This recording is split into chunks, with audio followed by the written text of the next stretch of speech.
Guys, this is Kira. I'm doing my Module 3 reflection for Web 2.0. Um, I don't I don't know all the topics because I keep getting this error. Hello, error on my classroom tech page. It's doing it for every module, not just this one, so I'm not sure what's going on. But I did watch the video and went through everything yesterday, so I kind of have a good idea of what I'm supposed to talk about.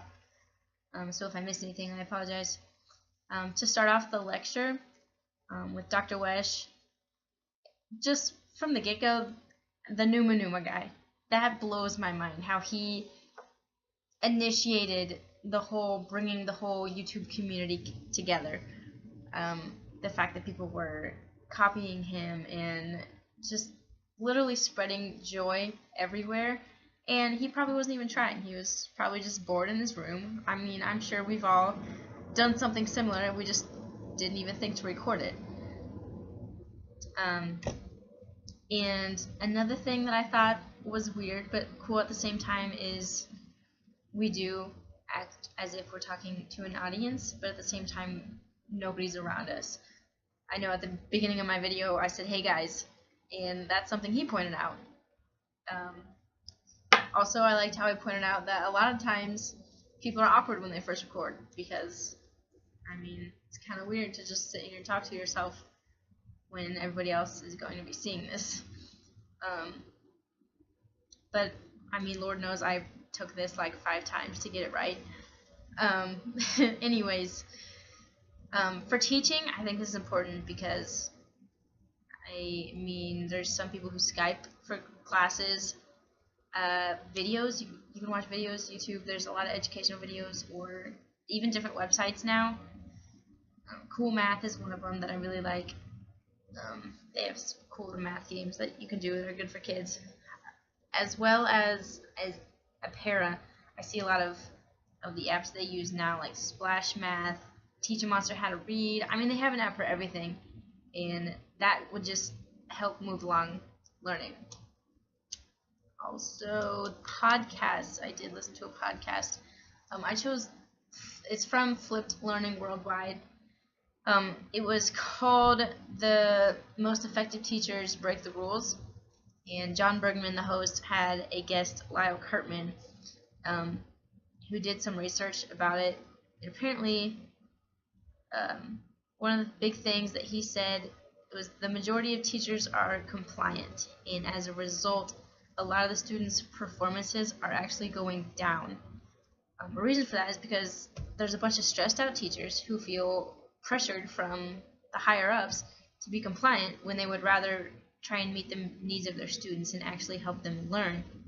But instead of them being able to be creative and think of ways to help those students, they are in cultures where they are told not to. Actually, there was a teacher who the superintendent and the principal actually told him that he needed to stop thinking so creatively because he's a threat to the other teachers, which I think is absolutely ridiculous. And they did a legitimate study on it, and 37% of students were, quote, innovative, but they weren't getting the kind of education that they should have been getting because the teachers are being so compliant. And one of the things he said was, get a C in compliance. Obviously, you want to focus on compliance when it comes to safety, when it comes to anything special ed related, but when it comes to other things like lesson plans, I mean, get a C in compliance. It's important, but it's not so important that if your students are starting to fail, obviously something needs to be done. What else was there? A way to fix it, he said we should put the idea into their actual training and develop the teachers as being able to think creatively and let them be innovative. And another thing, teacher evaluations. They don't happen that often, and the only way that we're going to learn is through continuous feedback. If you think of a store, obviously as they sell a lot of things, they realize, oh, we don't have to do anything. But if they start kind of failing in business because of a continuous feedback of people not coming in, not buying certain products, they're going to do something about it and change it. Think of Google. Their workers don't go into work and be like, oh, what are we gonna do today? No, they are constantly thinking of new things. They're innovative, they're creative. And so, in a sense, we as educators are imitating a building model that doesn't even exist anymore because the world is evolving and it's changing, and there's just so many different things nowadays that weren't back then. Um, and so I thought that podcast was really cool. Again, it was called Most Effective Teachers Break the Rules by John Bergman. If you guys ever want to listen to it, it's really good. I probably didn't do it justice. Um, Anyways, moving on.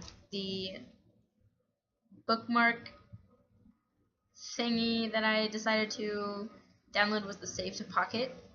And I know there's a few teaching websites that have really good lesson plans and stuff if you're ever stuck. I bookmarked those with like one click, named it, and then it was saved. And so it's going to be super nice as a future educator to just go back in my bookmarks that easily, especially if I don't have a lot of time, which being a coach as well, I don't have a lot of time, but that will make things much, much easier. And that is all I have for you. So I hope everybody had a good day.